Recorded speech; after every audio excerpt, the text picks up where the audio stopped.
Vou começar a gravar. Boa noite para todo mundo, sejam bem-vindos. O meu nome é Tatiana Feitosa, eu sou líder do Instituto de Agilidade de Negócios do Brasil. Estou aqui com a Ana Palu. A gente vai ter uma conversa hoje super agradável, com um tema que eu adoro. Conheci a Ana, na verdade não conheço pessoalmente ainda, não tive esse prazer, mas através de uma amiga muito grande minha, a Denise Lazeri, que teve a oportunidade de participar de um workshop da Ana, e falou muito bem, eu fiquei encantada com as coisas que a Denise tem feito na prática, e já comecei a ser fã da Ana através da Denise, mesmo não tendo ainda participado do workshop dela, mas já sou fã do trabalho dela. E hoje a gente vai conversar com a Ana sobre o pensamento visual da conexão dele com a agilidade de negócios. Vai ser uma conversa muito interessante. Eu estou aqui também com o Josemar. O Josemar, sim, já foi aluno da Ana, e a gente vai interagir com o Josemar. O Josemar vai compartilhar com a gente o que ele tem feito na prática, né? Como é que ele tem utilizado a aprendizagem que ele obteve a partir do workshop que ele fez com a Ana e como é que isso tem ajudado, né, na dinâmica do dia a dia dele. Então, eu queria compartilhar com vocês como que a gente vai viver essa experiência aqui agora de 1h30 juntos. Eu vou começar compartilhando com vocês um vídeo muito curtinho do nosso instituto, que vocês possam ter uma ideia, né, da nossa comunidade, qual que é o nosso propósito, o que a gente busca. E aí depois a gente vai começar a bater um papo com a Ana, ela vai compartilhar com a gente sobre o pensamento visual. Antes disso, eu vou trazer uma clareza para vocês, né, da minha perspectiva, de como que esses dois temas se conectam. Por que a Ana está aqui hoje, né, na nossa comunidade do Instituto de Agilidade de Negócios, falando sobre o tema de pensamento visual, o que isso tem a ver, né? Então, antes da Ana começar a falar, eu queria já que a gente começasse conectando esses dois assuntos, tá bom? E aí a gente vai, a ideia não é que a gente tenha uma formalidade na conversa, mas a gente vai desenrolando o nosso bate-papo à medida que as coisas forem acontecendo, né? A conversa ela vai emergir e vocês podem ficar totalmente à vontade para trazer perguntas no Q&A, e aí a gente vai parando em alguns momentos para endereçar essas perguntas de todo mundo. Tudo bem? Então, vamos lá. Combinado. Vou começar compartilhando o vídeo.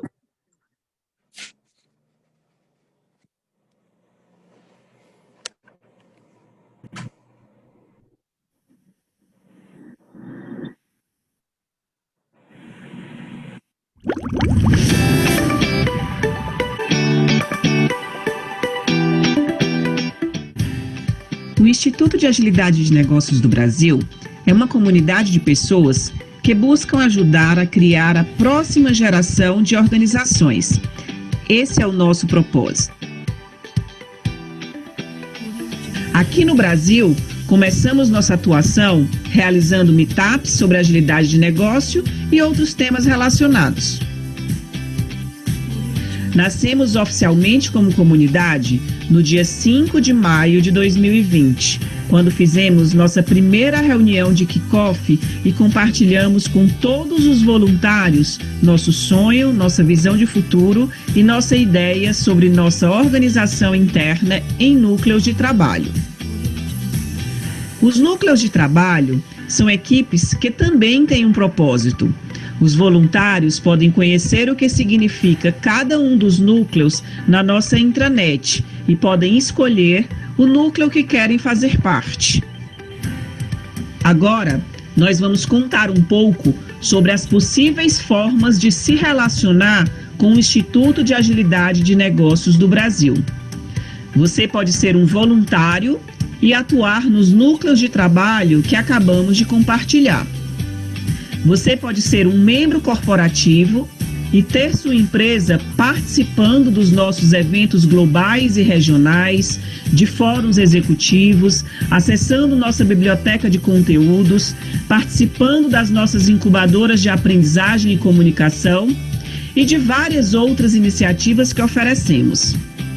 Você pode ser um membro individual e contar com várias iniciativas da nossa comunidade para desenvolver sua carreira como agente de transformação. Você pode ser um patrocinador do Instituto e ter sua marca em todos os nossos veículos de comunicação. Qualquer pessoa pode se conectar com a nossa comunidade do Brasil. Você só precisa se identificar com o nosso sonho de ajudar organizações e pessoas. Todo o resto nós vamos descobrir e superar juntos. Nossa comunidade do Brasil está de braços abertos para você, qualquer que seja o seu interesse. Para saber mais sobre o Instituto de Agilidade de Negócios do Brasil, visite o nosso site.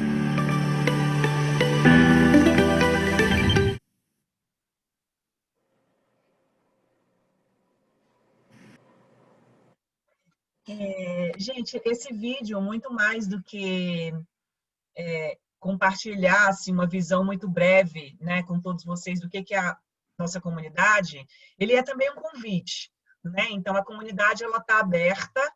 No final da nossa conversa aqui, a gente vai compartilhar o nosso link da nossa intranet, onde tem informações detalhadas do que são esses núcleos de trabalho. E qualquer pessoa pode se juntar a nós, né, para fortalecer essa busca de materialização desse sonho, que é ajudar a criar a próxima geração de organizações. Organizações mais humanas, organizações que valorizem, né, a aprendizagem das pessoas, que valorizem ambientes que fomentem a criatividade e que tem tudo a ver com a nossa conversa aqui de hoje. Então, eu queria, né, como eu comentei no início, iniciar o nosso papo contextualizando, né, agilidade de negócios e pensamento visual, essa habilidade que a gente vai conversar com a Ana hoje, com o Josemar, e como que essas coisas estão conectadas, né? Então, agilidade de negócios, gente, nada mais é que a busca contínua das organizações de aumentar percepção e interpretação em relação ao mercado, ou seja, buscar formas de estar mais conectada a esse mercado, juntamente com a busca contínua de se antecipar e se adaptar a ele. Ou seja, ao mesmo tempo que as organizações estão buscando aumentar esse olhar externo e se aproximar ao mercado, que está cada vez mais dinâmico, que elas possam ter um entendimento contínuo de necessidades, elas precisam também ter um olhar interno, que elas possam possibilitar a capacidade de adaptação e de antecipação a esse mercado. Por baixo de tudo isso, né, na fundamentação de tudo isso, estão dois temas extremamente importantes e habilitadores para que as organizações consigam continuamente evoluir em direção a essa busca. E quais são esses dois temas? Esses dois temas são a aprendizagem e a comunicação. Então, a forma como as pessoas aprendem e reaprendem e desaprendem dentro de uma organização tem um impacto significativo na agilidade de negócios organizacional. E a forma como as pessoas se comunicam também, né? A gente vem de uma história humana onde a gente desenvolveu esses dois temas de uma forma muito contrária ao que favorece a agilidade de negócios, né? O nosso modelo educacional, ele é extremamente prescritivo, impositivo, ele não convida as pessoas a construírem algo novo, porque a resposta correta, ela é uma determinação, né? O professor tradicional, ele é preparado para isso, para identificar e separar o certo do errado, e hoje a gente precisa de profissionais totalmente, com modelos mentais totalmente diferentes dentro das organizações, né? E que, de fato, questionem, e que, de fato, não aceitem verdades absolutas. Então, como e de que forma a gente pode favorecer uma forma de aprendizagem diferente? E a comunicação, ela veio seguindo a mesma linha, né? Então, a gente também foi orientado e educado para se comunicar de uma forma a atender necessidades de classes dominantes, né? Se desconectando da gente, se desconectando das pessoas ao nosso redor e nos distanciando do diálogo construtivo. Então, de que forma nós podemos revisitar esses dois temas e de que forma a habilidade do pensamento visual nos ajuda com isso. Então, eu queria agora, né, com essa introdução, né, e considerando que a aprendizagem e a comunicação estão na essência mais profunda do que traz agilidade de negócios, eu queria convidar a Ana para se conectar a esse meu desfecho, dessa introdução, né, e compartilhar com a gente um pouco dessa habilidade tão linda, né, que é o pensamento visual e de como que a gente pode se instrumentalizar dentro das organizações, ajudar as pessoas a se revisitarem, né, com relação a esses dois temas. Obrigada, Tati. Eu queria, boa noite, né, para todos que estão aqui com a gente, para aqueles que vão nos assistir depois. Eu queria começar agradecendo vocês ao convite. Eu fico sempre muito honrada com esses convites que eu recebo e é sempre um prazer poder falar sobre o pensamento visual, sobre os recursos que a gente tem, né, internos e aqueles também que a gente pode usar aqui no nosso dia a dia, nas organizações, quando a gente está se comunicando, quando a gente está no nosso processo aí de aprendizagem. E aí eu queria falar um pouquinho sobre tudo isso para vocês. Deixa eu te perguntar, como é que eu faço para compartilhar aqui? Porque eu não estou achando o botão... Ah, achei. Peraí. Eu vou compartilhar aqui com vocês um arquivo para a gente poder conversar melhor. Vocês visualizam aqui? Tá dando para ver? Sim. Tá.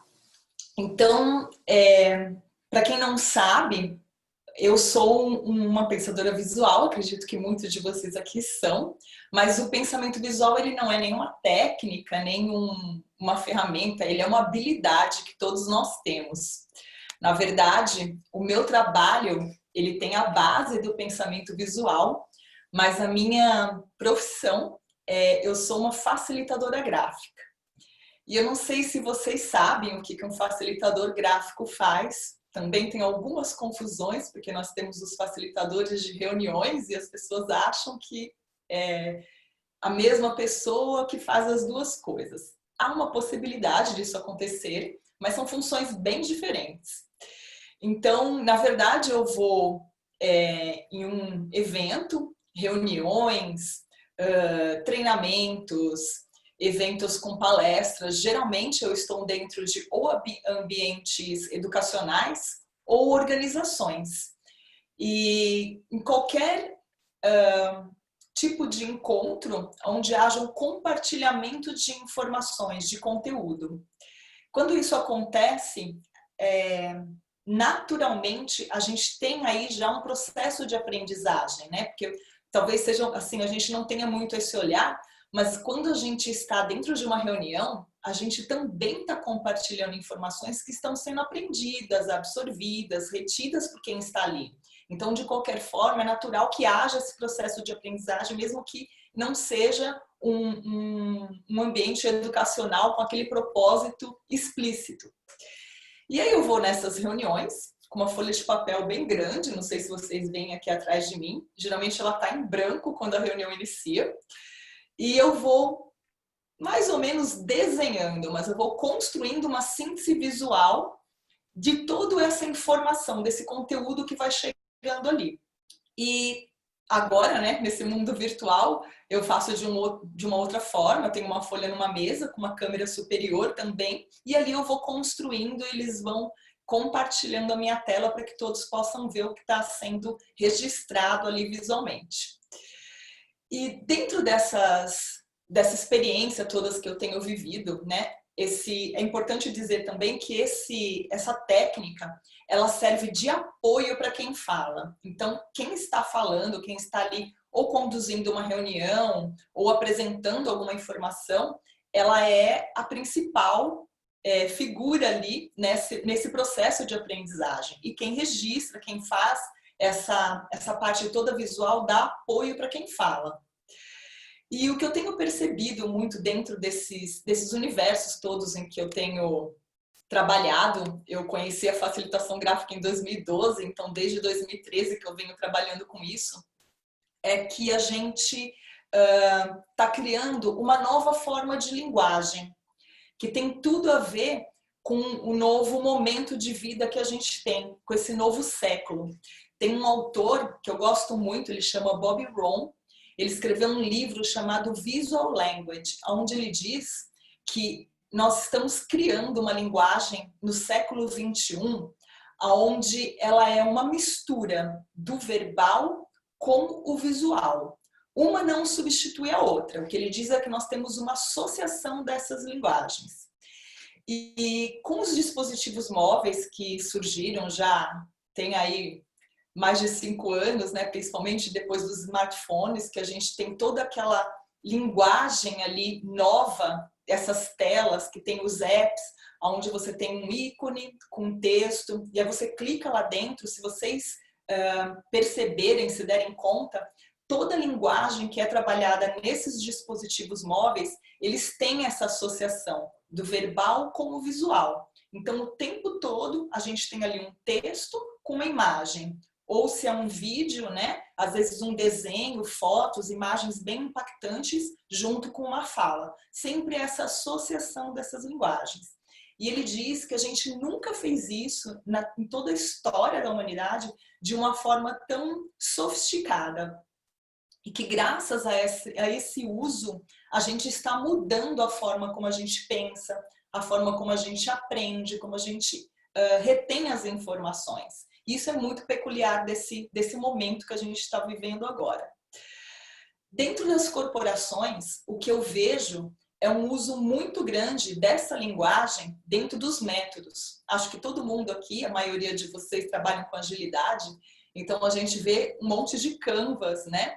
Kanban, vários métodos, né? O próprio Design Thinking, que usa templates, tem vários métodos aí de construção de informação, de dinâmicas, onde a gente tem esses recursos que eles não são tão explícitos, né? Mas a gente percebe o uso deles na construção da informação. E isso é muito pensado. Não é que a gente está usando isso, não é que os autores que criaram os métodos pensaram assim, ah, que bonitinho, que legal, vamos lá colocar um desenho para ficar mais fã. Não. Eles fazem isso porque tem todo um estudo da neurociência que justifica, que explica que o nosso cérebro aprende muito melhor quando a gente usa esses recursos associados. E quando a gente está dentro de uma corporação, onde a gente, por exemplo, dentro de uma reunião, está passando talvez por uma sessão ali de sprint, de uma cerimônia, então você tem um time que nem todo mundo, às vezes, está com o mesmo nível de alinhamento de informação. Isso é um exemplo só, né? Então você precisa garantir que essas informações, elas sejam capturadas, entendidas por todo o time, para que todos possam seguir adiante nos próximos passos. E usar essa linguagem faz com que a gente consiga melhores resultados no final das nossas reuniões, no final dos nossos processos e projetos. Porque a gente consegue ter ali uma visão global das informações, principalmente quando a gente tem tudo dentro de um template. Fica muito mais fácil para todo mundo visualizar e poder fazer esse alinhamento. Então, esse uso, ele é muito assertivo, na minha opinião, né? E realmente é uma coisa que, assim, é pensada, construída, não é algo que a gente usou aleatoriamente, tá? Isso tudo acontece porque a gente tem uma habilidade muito importante, que chama-se pensamento visual. eu acredito que a maioria de vocês aqui, se eu contar uma história nesse momento para vocês, vocês vão até prestar atenção no que eu estou falando, mas a mente de vocês vai começar a visualizar imagens dessa cena, dessa história. Às vezes, quando a gente vê uma notícia ou qualquer tipo de informação que chegue até a gente imagina imagens a partir disso. E a gente usa o pensamento visual para fazer essa construção. Essas sinapses que acontecem dentro do nosso cérebro, ela é construída devido a essa habilidade que a gente tem. Dentro dessa nova linguagem, o pensamento visual, ele é uma base que nos organiza, que nos ajuda a organizar o nosso pensamento. Ele ajuda também com que a gente consiga expandir o nosso repertório, porque quanto mais imagens a gente for ali criando na nossa mente, mais repertório a gente tem para cada assunto. Então, vamos supor que eu use algum termo específico de mercado, talvez agilidade, né? Então, eu crio uma imagem ali na minha mente sobre o que é agilidade. Mas quanto mais eu for ali me aprofundando, mais imagens vão surgindo, porque eu vou conhecendo mais. Isso tudo vai melhorando o meu repertório. E para quem não sabe, o repertório, ele é a base para que a gente use a nossa criatividade. É a partir do repertório que a gente constrói que a gente vai melhorando a nossa criatividade. Então vejam assim, olha já que importância que isso tem, né? Porque a gente sabe que a criatividade, ela também é a base para a inovação, que é algo que a gente pede tanto dentro das organizações, né? Eu participo o tempo todo de reuniões, de eventos, e eu estou o tempo todo escutando gestores, palestrantes, todo mundo falando, a gente precisa inovar, porque nesse novo momento precisa ter inovação. E olha só o caminho que a inovação faz dentro da nossa mente. Enquanto isso tudo é importante, esses recursos, esse uso dessas imagens, né? Uma outra coisa bem importante também é o uso na nossa comunicação. Porque, como eu estava falando agora há pouco para vocês, a partir do momento que a gente constrói essa linguagem com essa associação de recursos, a gente consegue produzir materiais, conteúdos, que eles são mais fáceis de serem assimilados, de serem compreendidos. Então, a nossa comunicação ela também fica melhor. Eu vou falar um pouquinho mais sobre isso daqui a pouco, para vocês entenderem, mas a nossa forma de comunicar ela é muito mais assertiva, porque ela fica mais clara. A imagem, ela é universal, né? Se eu falar, por exemplo, para vocês, sol, não importa se você é uma pessoa que mora em São Paulo, se você vive num país da África, se você vive numa tribo, mas se eu mostrar o desenho de um sol, todo mundo vai saber o que é, né? Porque a imagem, ela tem esse sentido mais universal. Claro que alguns desenhos, eles têm uma interpretação devido à cultura, mas na maioria das vezes, se você quiser se comunicar com a imagem, mesmo sem saber o idioma, isso é possível. Então, quando você associa isso com o texto, com a fala, você consegue uma comunicação muito mais assertiva, muito melhor. E tem uma estatística que diz que algumas estatísticas, né, que falam que de 70% a 80% das pessoas no mundo são pensadores visuais. Tem essa habilidade mais desenvolvida do que a habilidade auditiva e a sinestésica, que são as 3 classificações que tem. Então, isso também é um dado importante para que quando a gente for pensar numa comunicação, quando a gente quiser impactar nosso time, um cliente, ou fazer organização de algum conteúdo, algum público em específico, a gente perceber que a maioria das pessoas que estão ali vão compreender melhor usando esse recurso. Tem uma outra informação importante que diz que o nosso cérebro, ele consegue processar as imagens 6 vezes mais rápido do que ele processa os textos. Isso tem uma brincadeira bem fácil que dá para a gente testar. Quando você estiver dentro de uma rede social, de uma mídia social, que é onde esses recursos são mais combinados, tenta dar um scroll bem rápido na tua tela. Você vai perceber que a tua mente, ela pega as imagens, mas ela não captura os textos. É uma brincadeirinha bem simples e é claro que a gente não vai perceber, olha, foram 6 vezes mais rápido, mas dá pra gente perceber que tem uma velocidade muito maior. Tem uma outra informação também que diz, dentro do processo de retenção das informações dentro do nosso processo de aprendizagem, que fala que quando a gente associa um conteúdo verbal com conteúdo visual, o nosso cérebro tem a capacidade de retenção de 70% das informações. E quando você usa somente um conteúdo, uma apresentação verbal, esse número vai no máximo a 25%. Então, todas essas informações que eu estou colocando aqui, elas nos ajudam a entender a importância do pensamento visual, a importância de usar os recursos visuais dentro da nossa comunicação, né? Dentro do nosso dia a dia mesmo, quando a gente está ali construindo as nossas informações. E existem algumas técnicas para a gente, porque, como eu falei para vocês, o pensamento visual é uma habilidade. Então, tem algumas técnicas que a gente pode ir usando para que a gente consiga fazer todas essas construções. A facilitação gráfica é uma delas, que é uma técnica profissional. Então, você precisa ser um profissional habilitado para fazer esse tipo de trabalho. A partir dela também tem o que a gente chama as animações Draw Your Life, onde vocês já devem ter visto, tem muito no YouTube, uma mãozinha que vai ali desenhando enquanto alguém fala. Então, também é o mesmo tipo de recurso e são todas usadas por profissionais. Mas existem outras técnicas que são muito mais simples e muito mais democráticas, que são para aqueles que não são profissionais, que são as anotações visuais, por exemplo, uma delas.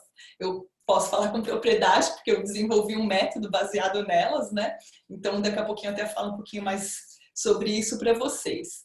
Mas a ideia é que aqui pessoas leigas, pessoas que nem sabem desenhar, possam usar esses recursos no dia a dia para que você possa fazer toda essa questão de comunicação, né? de anotação das suas informações, porque também muitas vezes a gente está numa reunião e a gente precisa ali fazer anotações das informações para que a gente tenha um uso depois. Então, quando a gente faz uma anotação muito textual, o que acontece? Na maior parte das vezes, você coloca muito mais informações do que você deveria, e aí você não vai usar tudo aquilo. Na verdade, o nosso cérebro, ele precisa capturar metade das informações que você ouve, para que ele consiga relembrar o resto. E quando você tem muita informação, quando você revisita aquilo, você não acha o que você colocou ali com a menor facilidade. É muito complexo. Porque você está com um monte de informação e você fala, meu Deus, está tudo desorganizado, onde que eu vou achar aquela informação? Então, não tem um bom uso quando você faz isso de forma textual. Na nossa forma de retenção também, se a gente faz essa associação e organiza de forma visual, a gente consegue reter muito mais as informações. E isso é só apenas um dos usos. A gente também pode fazer isso quando a gente estiver se comunicando, para que as outras pessoas que nós estamos impactando com o nosso conteúdo, eles também possam sentir esses benefícios. Tudo isso acontece porque quando a gente faz uma anotação visual, a gente usa o nosso cérebro numa totalidade maior. Então, quando eu faço, por exemplo, uma anotação textual, eu estou ouvindo e escrevendo. Então, eu basicamente estou usando parte do meu cérebro, predominantemente o lado esquerdo. Por que predominantemente? Porque a gente, em cada habilidade que a gente faz, a gente ativa áreas no nosso cérebro de lugares diferentes, não especificamente de um lado só, tá? Mas predominantemente a gente está usando essas habilidades. Quando eu faço uma anotação visual, por exemplo, eu vou escrever também, vou ouvir, mas eu vou usar o senso crítico para fazer a minha síntese, porque eu não capturo todas as minhas informações, mesmo quando eu estou produzindo um material, eu não vou colocar todas as informações ali de forma escrita. Eu vou usar esses recursos da síntese com imagens. Então, isso também ajuda a gente a desenvolver a nossa habilidade do pensamento crítico, né? Que é um pouco associado ao senso crítico, tem a base ali da mesma habilidade, não são as mesmas funções, não é a mesma entrega, mas tem ali um desenvolvimento que também impacta no nosso pensamento crítico, porque a gente faz o que a gente chama de uma curadoria das informações. Aí a gente vai usar o nosso pensamento visual, a criatividade para criar metáforas, imagens, a organização espacial, para a gente poder colocar as informações. Então, só pelo fato de você estar usando, você já está desenvolvendo o seu cérebro de um jeito diferente. Isso impacta totalmente na sua forma de pensar, fazendo com que você desenvolva um novo mindset, uma nova forma de pensar. E isso é verdade, tá? Não é assim... É uma coisa que dá para ver cientificamente. Eu trabalho com isso, então é a minha vida o tempo todo, o dia todo eu estou fazendo isso. Alguns anos depois de eu estar trabalhando, isso faz uns 2 anos atrás, eu fui fazer um exame e quando o médico fez as tomos, os exames na minha mente, ele começou a falar que tinham áreas do meu cérebro que elas eram desenvolvidas e que eram difíceis, que uma pessoa que desenvolvia mais algumas habilidades não desenvolvia tantos as outras. Porque você foca numa forma de pensar diferente. E aí, no meu caso, ele disse que tinha um equilíbrio maior nesse desenvolvimento. Eu fiquei bem impressionada, porque eu já tinha lido isso em livros de neurociência, em pensadores, em pessoas que falam do assunto, mas eu nunca imaginei que pudesse ficar tão claro assim, dentro de um exame, a prova disso daí. Eu até falei, nossa, eu precisaria usar isso como justificativa para as pessoas poderem usar essa habilidade, esses recursos, que eu acho que faz todo sentido, né? Mas, enfim, o fato é que quando a gente usa esses recursos, a gente consegue se comunicar melhor dentro das organizações, dentro dos negócios. E isso impacta todo mundo que a gente está entrando em contato, seja o nosso time, seja um cliente, seja um fornecedor, todas as pessoas que a gente consegue transmitir algum tipo de informação, elas são impactadas por esse recurso. E olhando um pouquinho agora para esse novo momento que a gente está vivendo, né, onde as relações, os negócios, nosso dia a dia, ele se tornou tão digital, tão online, a gente tem um grande distanciamento físico uns dos outros. E é claro que isso impacta nos negócios, na forma como a gente trabalha, inclusive na nossa comunicação. É difícil você ficar horas e horas dentro de uma reunião online.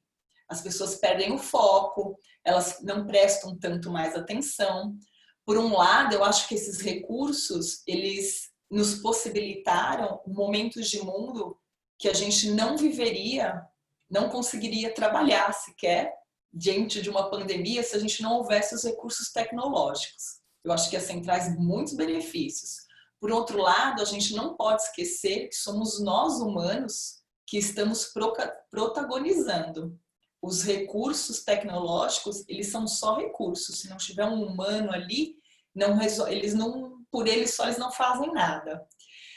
E aí, tem uma coisa que é bem interessante no uso desses recursos visuais, é que a gente consegue também trazer essa humanização na nossa relação, na nossa comunicação.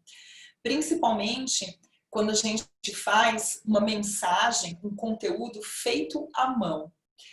Tem, mais uma vez, ali a neurociência tem algumas teorias falando sobre isso, mas eu queria trazer para vocês uma informação de um outro lugar. Eu não sei se vocês conhecem um psicanalista do século passado chamado Jung. Ele desenvolveu uma teoria dos arquétipos. E é uma teoria bem interessante, onde ele coloca arquétipos como personas. E ele diz que nós temos um desses arquétipos chamado a criança interior, que eu acho que já deve ser meio conhecido de alguns de vocês. Essa criança interior, independente da idade, todos nós temos, né? E ele diz que é o personagem dentro da nossa mente que nos conecta com o entusiasmo, com a criatividade, com esse lúdico, com essa coisa da nossa empolgação, dos nossos olhos brilharem diante de alguma coisa. E todo mundo precisa disso no dia a dia, né? Senão a gente fica muito maçante o dia se você só ficar ali na tarefa. Então ele diz que quando a gente escreve ou desenha, na verdade, algo à mão para alguém, é como se a nossa criança interior estivesse convidando a criança interior do outro para brincar. Isso tem um poder muito grande. Eu, em 2017, desenvolver esse método, que é como fazer anotações visuais, que eu tinha falado agora há pouco para vocês. E eu já treinei, acho que foram 600, deixa eu ver aqui, eu até anotei para falar para vocês. 618 pessoas em workshops presenciais e agora no modo online já chegaram a 87. E eu sempre falo disso para os meus alunos. Eu falo, olha, usem esses recursos desenhados à mão. Você está ali numa reunião com o seu cliente, você está tomando um briefing, ou você está transmitindo alguma coisa, vendendo alguma ideia para ele, faça esse desenho à mão. Você está com um time, conversa com eles, vai para a parede, bota um flip chart, desenha alguma coisa ali. Traz esses recursos, porque vocês vão ver como isso tem poder, como vocês conseguem derrubar barreiras. E tem sido bem interessante, porque eles me trazem muito retorno desse tipo de situação. Às vezes de conversas difíceis que ficaram mais claras, né? As pessoas já chegaram, quando viram ali um desenho feito à mão, já deram um sorrisinho, então as conversas ficaram um pouco mais fáceis. Mesmo na organização das informações, para você compartilhar com o outro, como isso vai facilitando no dia a dia. E é bem interessante mesmo, porque a gente entra numa relação muito mais humana, muito diferente, e você se conecta com a pessoa de um outro lugar. Então, olha que incrível, né? Quanto isso pode trazer de benefício dentro de uma empresa, de um negócio, dentro de uma reunião, quando você consegue usar bem esses recursos.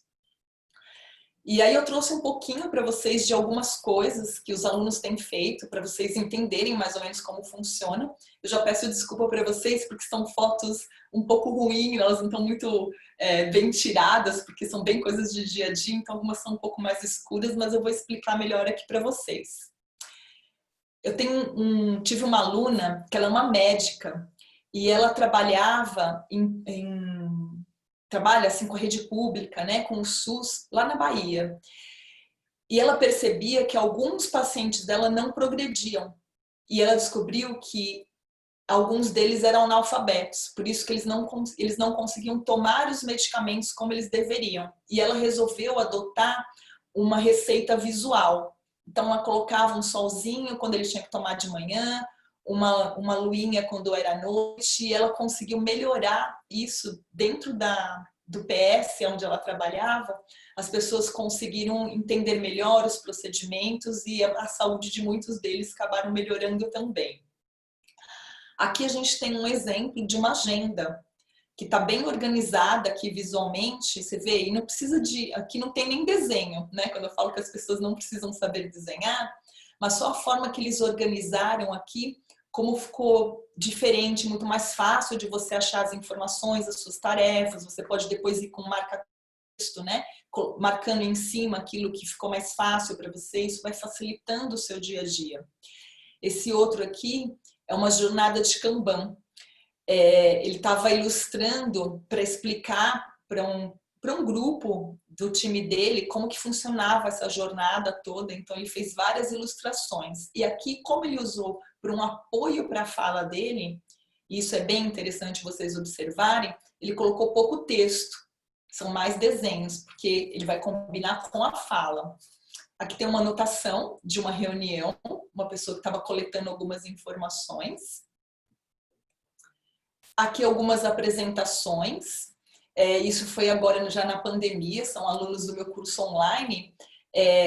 Essa daqui, a Fabi, ela fez uma apresentação dentro da escola onde ela trabalha, que na verdade é uma universidade, então ela fez toda uma apresentação, um processo que eles estavam fazendo.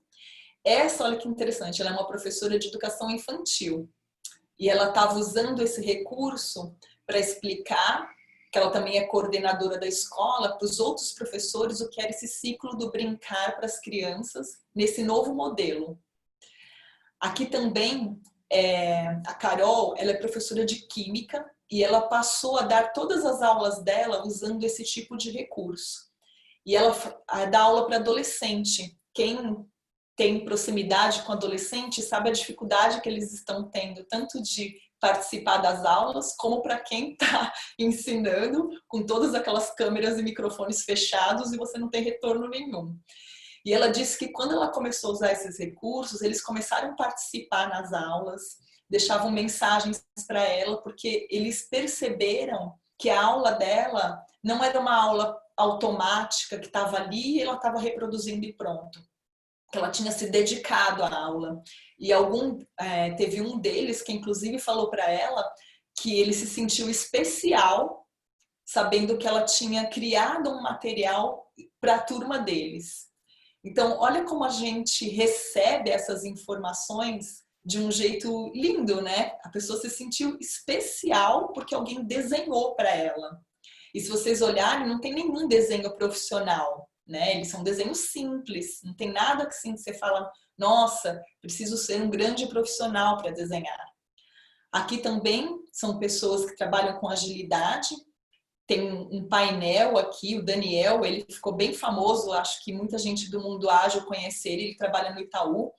O grupo dele foi bem legal porque ele foi construindo isso nas semanas após o nosso workshop e a gente tem sempre grupos de WhatsApp e tinha muita gente de agilidade nessa turma. Então eles foram criando junto esse painel para ele e isso acabou indo para várias empresas aí.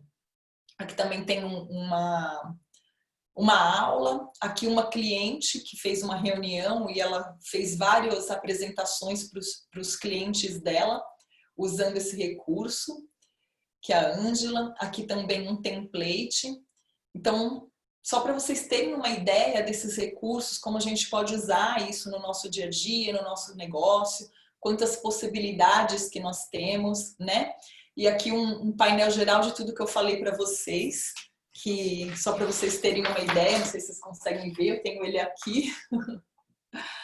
Eu desenhei à mão e depois coloquei para vocês terem uma ideia de como esses recursos podem também ser usados dentro de um PowerPoint, porque às vezes a gente acha que a gente não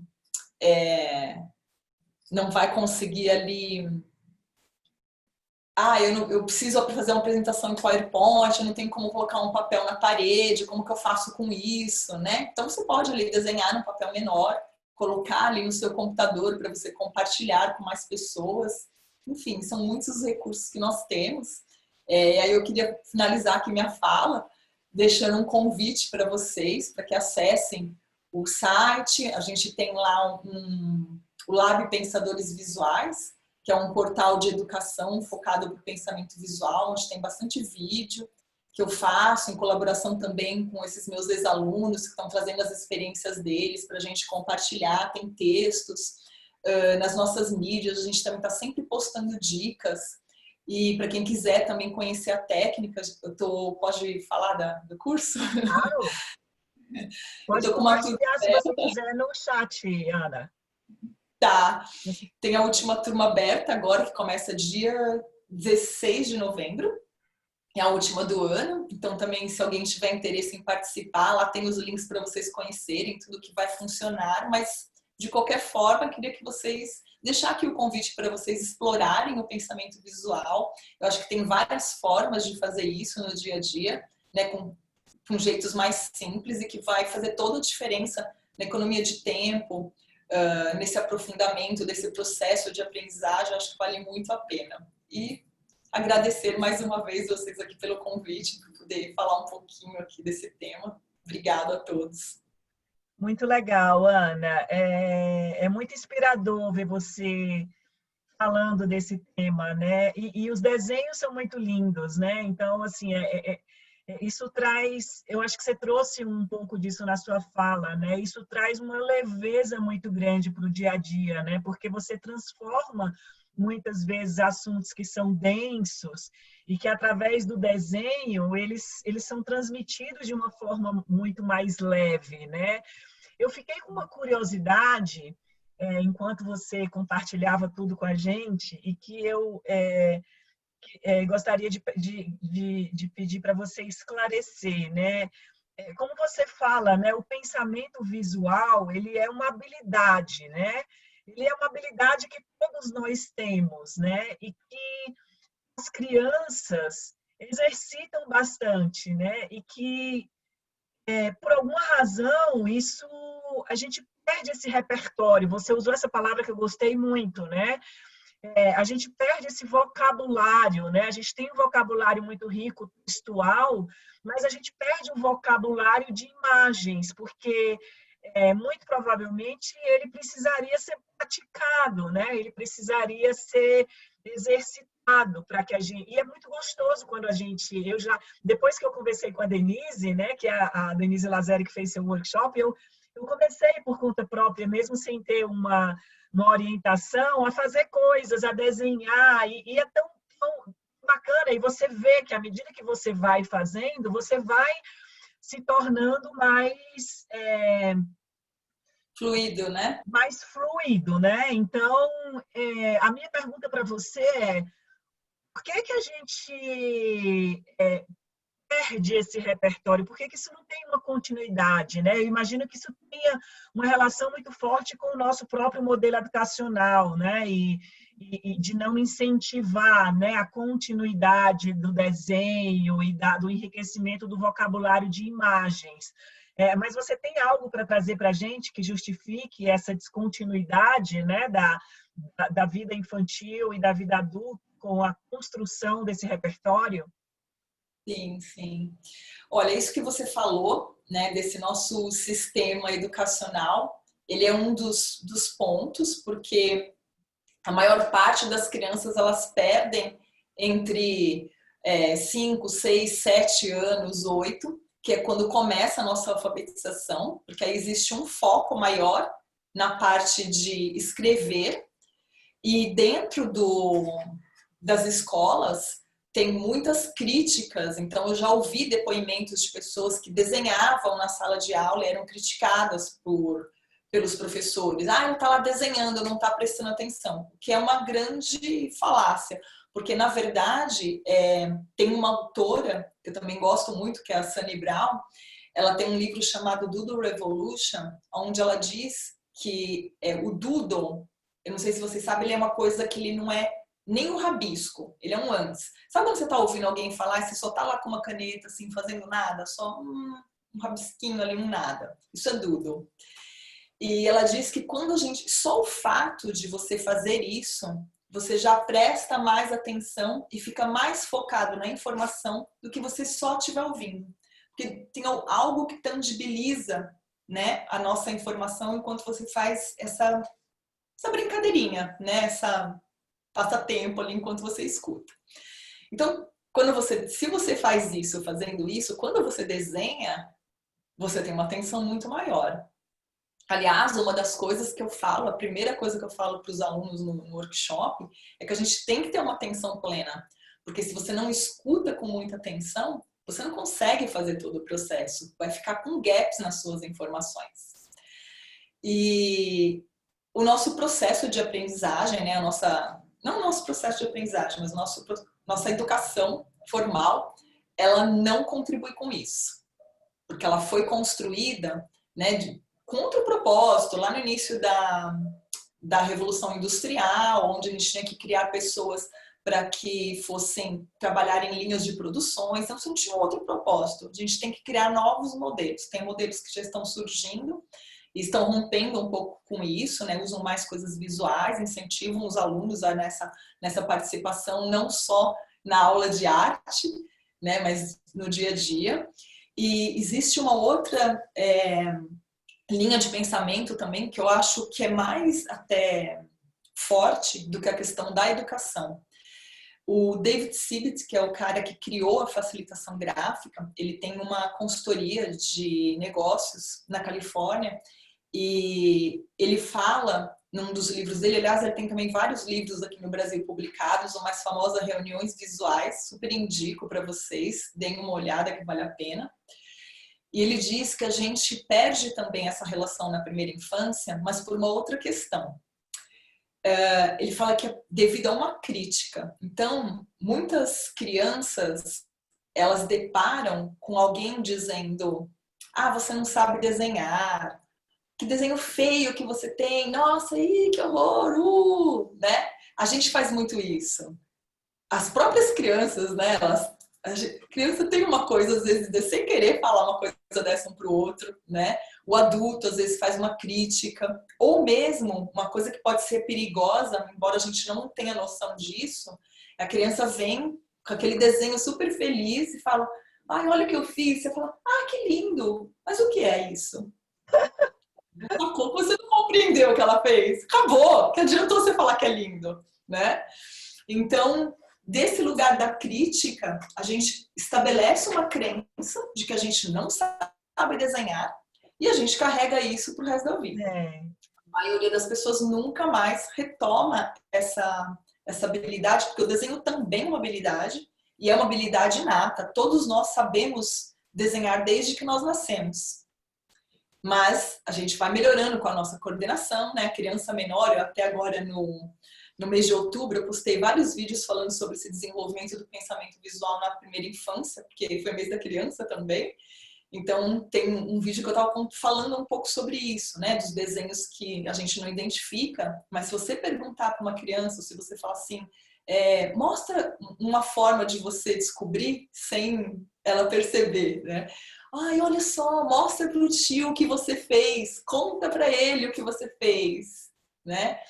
E tem um rabisco lá, você não vê imagem nenhuma, mas ela vai te falar, aqui tem uma casa, tem uma pessoa que mora aqui, a pessoa cozinha, e ela pegou não sei o que ela plantou no céu. Ela vai te contar uma história, porque tá tudo representado ali para ela. Então é incrível como a gente perde isso, né? Oi, acho que esse microfone tá fechado. Tá no mudo, Josemar. Ela gera um raciocínio lógico, né? É bem legal. O desenho ajuda ela nessa construção de contar uma história, né? Então, é tão importante isso na nossa formação e a gente abre mão disso, né? Eu acho que todo mundo deveria, se todo mundo desenhasse, eu tenho certeza que a nossa comunicação nas empresas, em qualquer lugar, nas famílias, seriam muito melhores, né? Com certeza. Bom, vamos inserir o Josemar aqui na nossa conversa, né? O Josemar, ele tem feito umas coisas muito bacanas no Instituto, né? Então, assim, para quem não sabe, o Josemar, ele está com a gente no Instituto. Eu vou até abrir um parêntese para contar para vocês como que o Josemar iniciou no Instituto. Eu adoro contar essa história, Josemar. Eu peço desculpa porque você já ouviu várias vezes, mas é que eu acho... que eu acho incrível assim, o espaço que a gente tem no Instituto e que a gente possibilita que coisas bacanas possam nascer, né? E esse exemplo que eu vou contar aqui do Josemar, ele retrata isso, reflete isso, né? A gente estava numa das nossas reuniões de final de ciclo, né? A cada 3 meses a gente reúne todos os nossos times internos, a gente convida pessoas a participar dessa reunião para compartilhar o que a gente fez, né? O que a gente conseguiu conquistar, o que a gente aprendeu, o que a gente também não conseguiu. E o Josemar participou dessa reunião como convidado, ele ainda não era do Instituto, e nós apresentamos, né? Compartilhamos o que a gente fez no núcleo de Digital Marketing, no núcleo de indivíduo, no núcleo de conhecimento, em todos os nossos núcleos. E aí a gente abriu, né, para as pessoas se manifestarem, para comentarem no final da reunião. E o Josemar levantou a mão e falou, eu não estou vendo negro nessa comunidade, está faltando negro no Instituto. E aquilo trouxe uma reflexão, sabe, assim, na hora ele falou isso, e de fato, não existe agilidade de negócio sem diversidade. Então, a gente precisa de um núcleo de diversidade. E a gente falou do tema na hora, a gente convidou o Josemar para começar o núcleo de diversidade no dia seguinte. A gente começou esse núcleo, já fizemos coisas incríveis com ele, e o Josemar hoje lidera o núcleo de diversidade do Instituto de Agilidade e Negócios do Brasil, nasceu de um comentário dele. Então, eu acho essa história tão linda, sabe? Assim, do quanto as coisas emergem quando a gente tem os olhos abertos para olhar para algo que alguém está falando e que faz muito sentido, né? E em paralelo a isso, né, a essa atitude do Josemar e que deu início a tudo isso, nós já convidamos a Elizabeth Scheiner para falar sobre a vida dela, a luta dela pelos negros, né? Ela tem ascendência de escravo na família dela. A gente já fez evento incrível para falar de autismo, que o palestrante hoje faz parte do núcleo diversidade. E o Josemar, além disso, né, em alguns dos nossos eventos, ele tem feito sínteses visuais muito bacanas, e depois a gente compartilha nas nossas mídias sociais, a gente compartilha na comunidade. E aí eu queria, Josemar, depois dessa introdução, né, minha ao seu respeito, do que você tem feito de legal na nossa comunidade, eu queria que você comentasse um pouco, né, de como que essas técnicas, né, e essa materialização dessa habilidade do pensamento visual tem contribuído com você e com as pessoas ao seu redor. Obrigado, Tati, aí pela introdução e pela história, né, que realmente ela é real, e não existe agilidade sem diversidade mesmo. Eu sou Head de Data Analytics numa grande empresa, e eu utilizo reuniões ou pensamentos visuais com a minha equipe e com os meus pares. Porque eu acho que o entendimento dos temas ele é muito mais palpável quando você tem desenhos. E até aproveitando a apresentação da Ana, eu também fiz um resumo de hoje, entendeu? Legal. Então, eu sempre, nas reuniões do Business Agility, eu faço esses resumos e coloco depois para o pessoal também interagir e criticar para estar melhorando sempre, né? Eu acho que a utilização de pensamentos visuais, você vai melhorando a cada momento que você utiliza. Você vê um desenho novo aqui, um outro ali que representa aquilo que está sendo falado, e isso é muito legal, porque a criatividade vai voltando, porque é justamente o que vocês comentaram. Lá no passado, eu gostava muito de desenho, mas em algum momento da minha vida eu parei. Por quê?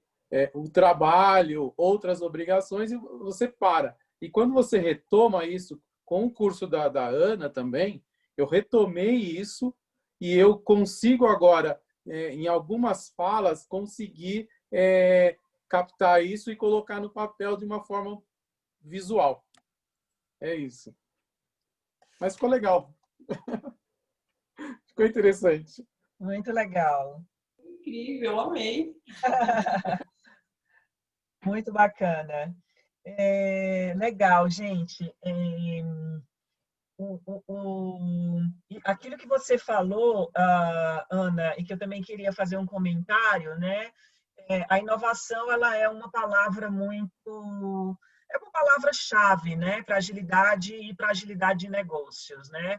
O que de fato as organizações buscam no fundo com agilidade de negócios, com essa aproximação que eu comentei do mercado, o entendimento de possíveis necessidades futuras, a capacidade de adaptação, atrás de tudo isso, o que elas estão buscando são formas de inovar, né? E aí, se você faz o caminho inverso, como você falou, né, que da inovação depende a criatividade. A criatividade precisa de repertório. Para ter esse repertório e para que a criatividade floresça, é preciso que haja um ambiente que favoreça tudo isso, né? A criatividade ela não vem por imposição. A criatividade ela floresce, né? Ela é preciso que você deixe ela nascer, porque ela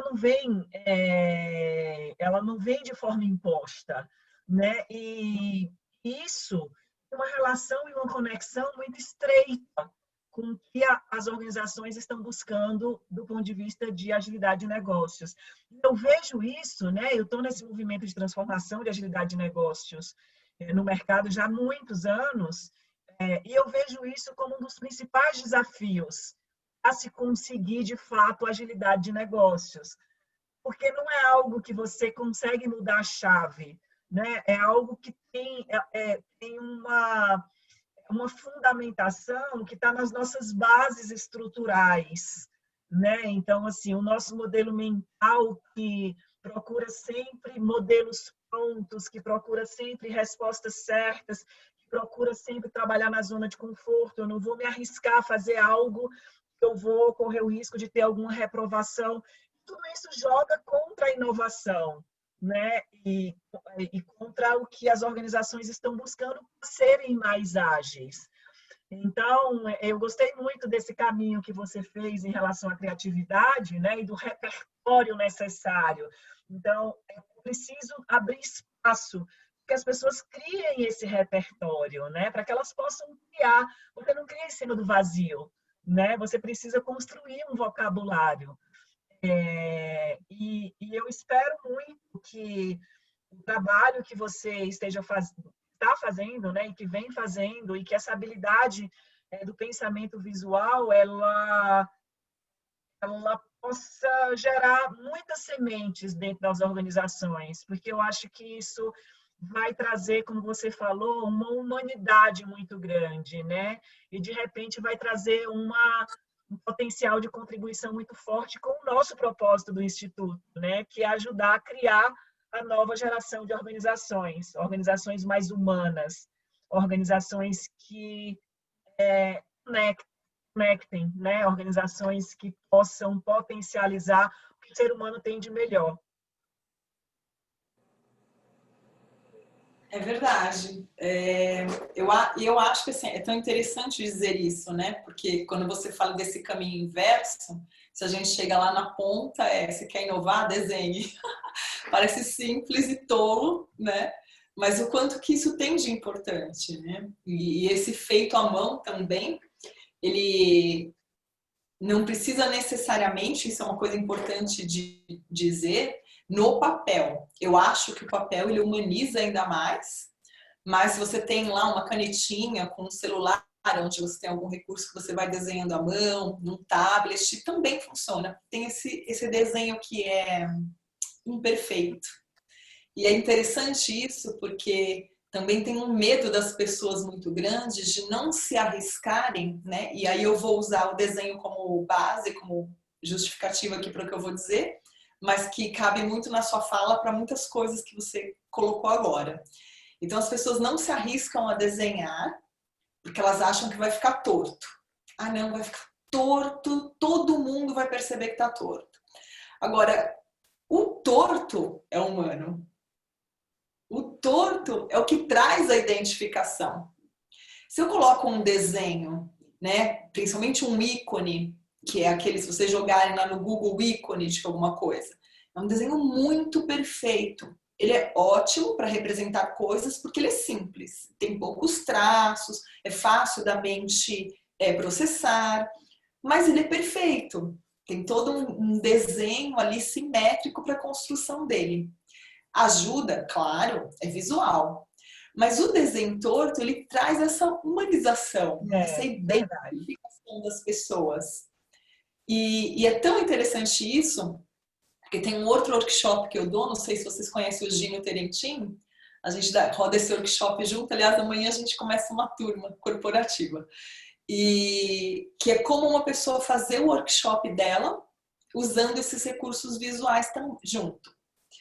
E na última turma que a gente fez presencial, eles estavam todos me questionando. E eu falando, olha, não tem problema ser torto. E eles, não, porque tem. Você fala isso, mas imagine. E todo mundo contestando. Olha, imagine. E se eu tiver na frente de um grupo dos meus alunos, como é que vai ficar aquele desenho torto? Eu, gente, não tem problema. E eu bati o olho em um cartaz que eu tinha feito para o curso, que estava bem torto. Eu não tinha percebido. Mas aí na hora que eu bati o olho, estava muito torto. E aí eu olhei assim e falei, tá, o que vocês estão vendo aqui? Ah, a gente está vendo essa informação, não sei o que, não sei o que. E eles elogiando, e eles não viam o quão estava torto aquela imagem. E aí chegou um momento que eu comecei a dar risada. Eu falei, olha só, mostrei para eles, olha isso daqui, vocês estão vendo? Mede aqui, tá? Aí eles pararam e ficaram super de boca aberta. Eu falei, você tá vendo como só a gente percebe o torto? Ninguém vai reparar que tá torto. Então não tenham medo de desenhar, né? Porque é muito mais uma crítica nossa, o medo do errar, medo de ser punido, o medo de não ser aceito, o medo de não adaptar. São tantos medos a partir de crenças que a gente vai adquirindo pela vida. E o desenho, ele, né, tava ali super torto. Eu, professora, que fico o tempo todo falando e vendendo isso, fiz uma coisa lá que era bem torto, era bem feio mesmo. Ninguém tinha visto. Ninguém Mas tinha visto. é bem, Ana, a questão do eu crítico, né? O eu perfeito, né? E assim, se eu fosse muito crítico, eu não iria mostrar isso aqui. Porque tá torto, tem muito torto aqui. Mas o que interessa nessa juntar o dado, né, para gerar uma informação? É sair daquilo do zero para um entendimento e a pessoa, entendi o que você quer falar. Eu acho que é bem por aí, não é? Totalmente, tá super certo. Quanto, Com certeza. né, menos é mais, que eu falo sempre simples, porque a ideia é você transmitir a informação visualmente, né? Não é você fazer, ninguém tá ali esperando que saia um Van Gogh, um Picasso, não é nada, não é uma arte. E que bom que não seja. Diante de uma obra de arte, eu preciso levar alguns minutos para entender o que o cara quis dizer, né? E aqui não é esse o objetivo. O objetivo é que seja ali, ó, rápido. Meu cérebro precisa interpretar isso com mais agilidade. Mas, Ana, você já teve um branco quando você viu aquela folha branca, assim, alguém começou a falar e não vinha desenhos ou conexões que você conseguisse colocar no papel? Já aconteceu, sim. Teve duas situações que foram bem interessantes.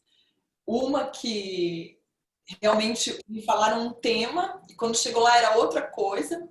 Eu hoje já tenho um repertório bem vasto, né? Porque eu já participei, sei lá, 200, 300 reuniões, eventos, então você já vai construindo isso. Então, às vezes, temas que as pessoas vão falando, eu já tenho aquele repertório na minha mente. No começo, não. No começo, eu pesquisava o tema, ia olhar as imagens para ver se aquilo tinha a ver, chegava, às vezes desenhava no meu caderninho algumas coisas, sei lá, ideia, lâmpada.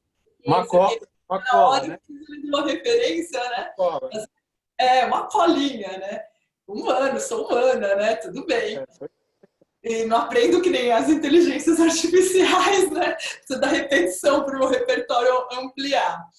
E aí teve uma vez que me deram um tema, me falaram o título, ele não dizia muita coisa.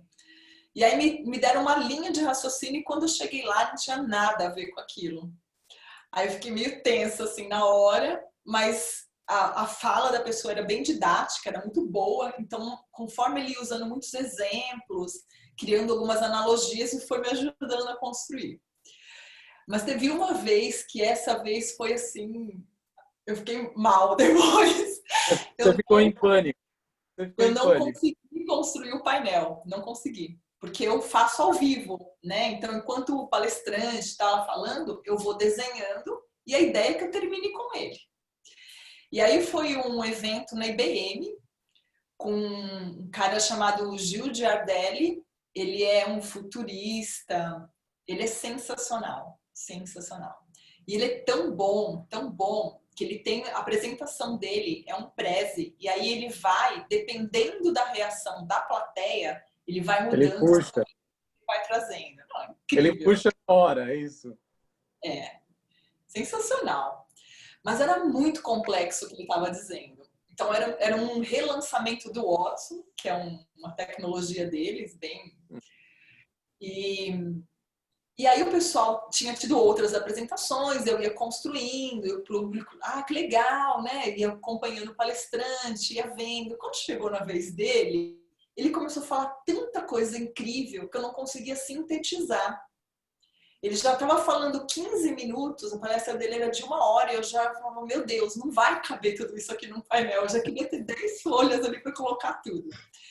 E aí eu chamei a cliente e falei, olha, eu não vou conseguir fazer esse painel agora.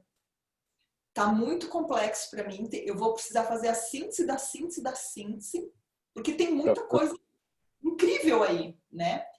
E aí ela falou, não tem problema, eu entendi, eu acho que você tem razão, pode fazer depois. E eu fiquei só anotando ali no meu caderno tudo que ele ia falando, e eu levei umas horas depois, revendo, organizando. Mas eu fiquei frustrada na hora, porque tinha momentos que eram muito complexos que ele estava dizendo, e as pessoas estavam esperando que eu desenhasse para entender melhor. E aí todo mundo ficou um pouco meio que decepcionado, meu apoio ali, e eu não consegui fazer na hora, mas depois eles acabaram enviando o painel para o público que estava lá, mas foi bem desafiador isso.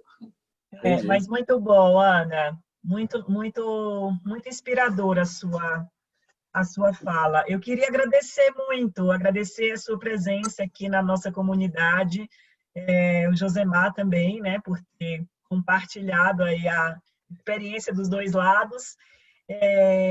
E aí, para a gente finalizar, eu queria só compartilhar algumas informações com as pessoas.